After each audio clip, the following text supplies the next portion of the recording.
So I thought of the birth certificates marriages then in Galway because they're public records. Yes. And I asked did they have records of the children who died in the home? So subsequently, I was able to get 798 death records of children who died in the home. What age group? They were from age a few days old, a few hours old, and right up to 3 years old. The oldest was 8 years old. Typically, what do they tell us about how those children died?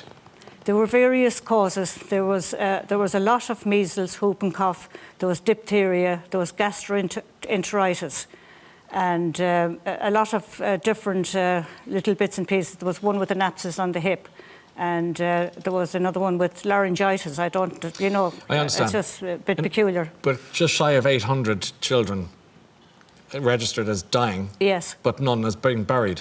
No burial records whatsoever. Now, what's happening here now? Well, that's the question I asked myself. And I knew then I wanted to make this public, but I knew I had been told that maybe perhaps the grandparents brought them home to their own plots when they died. But I knew that wasn't very likely because, I mean, these poor women had to leave their homes and their own homes and go into this home. Now, there's a lot of arguments during the week about, well, the parents put them in. But my argument is, why did the parents put them in?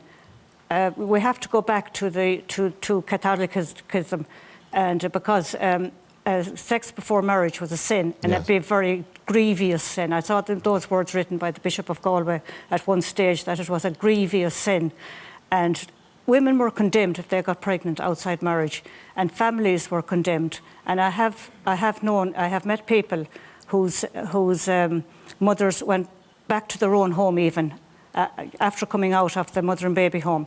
And I've heard stories of the parish priest calling to those houses and telling the parents that this woman was a bad influence in the village and she would have to go. It's extraordinary. Now, not even that long ago, but we're going to talk a little bit about that furthermore after we chat. Okay, right. But I do want to ask you a little bit, there was talk of a pressure mounting for an inquiry. Yes. And then we all sat and watched in shock the news last Friday evening. Yes. Where we saw you talking, among others, about the announcement that it's likely that you have come across mass grave. Is that hysterical to say that?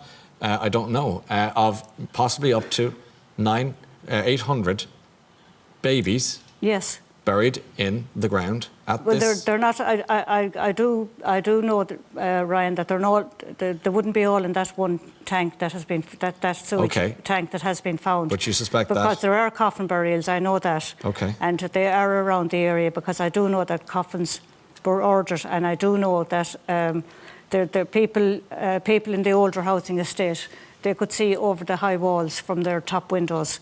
And they did see burials taking place, being dug.